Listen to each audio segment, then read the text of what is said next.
Good day, and welcome to another edition of the Military and Foreign Affairs Network. I'm your host, the voice of reason. So, I wanted to conduct a Tigray update, just to kind of what is occurring in the last 24 hours or so. The United Nations is coming out very strongly against Eritrea. The Secretary General and some undersecretaries, higher level leadership roles within the United Nations has come out and demanded Eritrea withdraw its forces from Tigray. And they are also demanding that UN personnel have access into Tigray to conduct detailed investigations on the events that have occurred over the past few months. The Tigray Defense Forces. We are hearing that these units are focusing on operations inside of central Tigray, inside the areas where there are heavy mountains.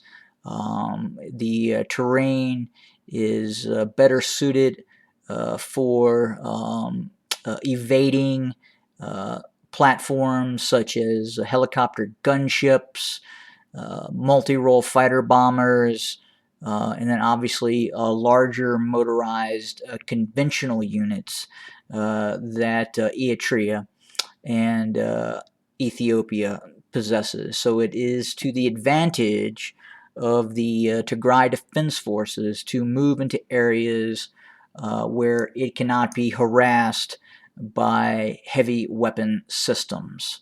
The goal is of the Tigrayan Defense Forces is attrition to outlast the forces that are inside of the Tigray region.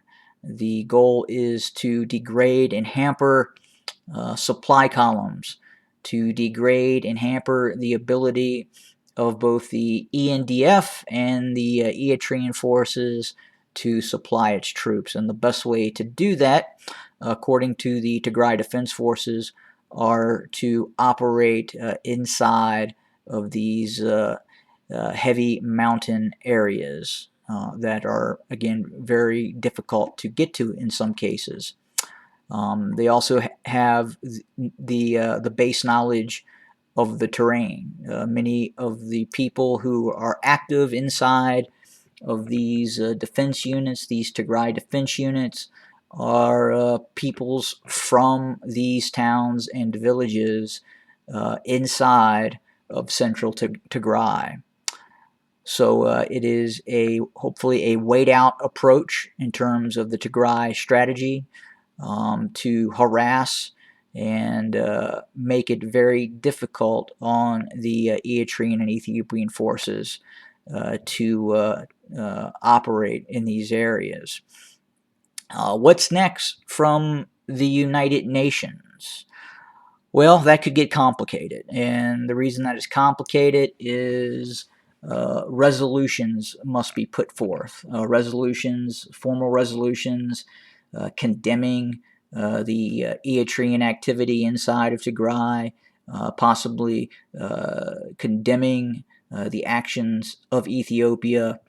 And the issue at hand is the Permanent Security Council, where entities such as China and Russia could possibly hamper such resolutions. And obviously, you have France, the United Kingdom, and the United States on the Permanent Security Council. So once a resolution is put forth, obviously it must pass.